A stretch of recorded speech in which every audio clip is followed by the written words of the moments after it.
સતીમા યુવક મંડળ દ્વારા દર વર્ષની જેમ આ વર્ષે પણ પરંપરાગત હોળિકા દહન કરવામાં આવ્યું।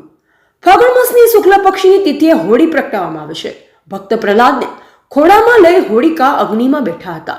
હોળિકાને અગ્ન બાળી ન શકે તેવું વરદાન હોય, પણ ભક્ત પ્રહલાદની ભગવાન પ્રત્યેની શ્રદ્ધા અને વિશ્વાસથી હોળિકા અગ્નિમાં ભસ્મીભૂત થયા। ભગવાન નરસિંહ પ્રગટ થયા ખુશીમાં ભક્તો દ્વારા દર વર્ષે હોળી પ્રગટાવવામાં આવે છે। બાળકના જન્મ પહેલા વર્ષમાં બાળકના મામા બાળકને લઈ હોળીની પ્રદક્ષિણા કરે છે, જેથી બાળકમાં સારા ભાવ કેળવાય। આવા ઉત્સવોથી કામ ક્રોધ જેવા અવગુણો નાશ પામે છે। ભારતીય હિન્દુ સંસ્કૃતિ વૈજ્ઞાનિક રીતે પણ મહાન છે।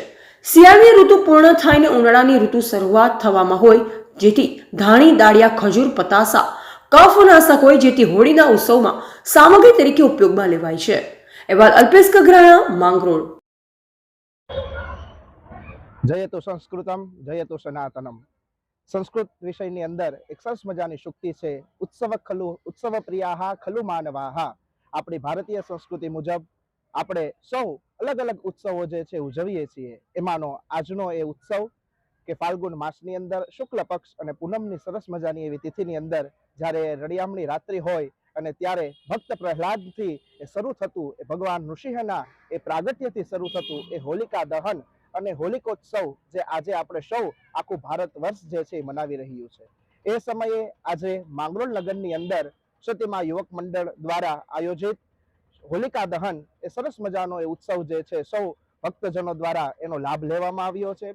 આ હોલિકોત્સવ જે છે ભક્ત પ્રહલાદના કારણે જે હોલિકા દહન થયા છે અને ભગવાન નૃસિંહ નારાયણનો પ્રગટ થયો છે, ત્યારથી આ ઉત્સવ જે છે સૌ પ્રેમ ભક્તો અને સૌ જે છે ભગવાનના લાડીલા ભક્તો આને ઉજવે છે। જેનું કારણ એ છે કે મનુષ્યના જીવનની અંદરથી કામ, ક્રોધ, લોભ, મોહ, મદ, મત્સર, ઈર્ષ્યા આ બધા જ ભાવો અને દુર્ગુણોનો નાશ થાય અને સદભાવ અને સદપ્રેમ અને માનવતાનો જે છે એ ચરિતાર્થ થાય અને વિકાસ થાય, એ હેતુથી આ ઉત્સવ જે છે સરસ મજાનો ઉજવવામાં આવે છે। બીજું એ છે કે જ્યારે જ્યારે કોઈ નાના બાળકનો જન્મ થાય ત્યારે પ્રથમ વર્ષ જ્યારે ઉજવાતું હોય ત્યારે જે છે એ નાના બાળકને એના માતુલ એટલે કે એના મામા દ્વારા એ જે છે એની પ્રદક્ષિણા કરવામાં આવે છે, જેથી એ બાળકની અંદર પણ સારા ભાવ જે છે એ કેળવાય। એ હેતુથી આવા સરસ મજાના ઉત્સવ આપણી ભારતીય સંસ્કૃતિ નીચળ એ હેઠળ એ સનાતન ધર્મના એ નેજા હેઠળ આવા સરસ મજાના ઉત્સવ ઉજવાય છે અને પ્રેમથી ભક્તો જે છે આને ઉજવે છે। બસ ભગવાનના ચરણોમાં એ જ પ્રાર્થના કે અમને સૌને એ સ્વસ્થ રાખે, સ્વચ્છ રાખે અને આ પ્રમાણે સૌ જે છે સરસ મજાના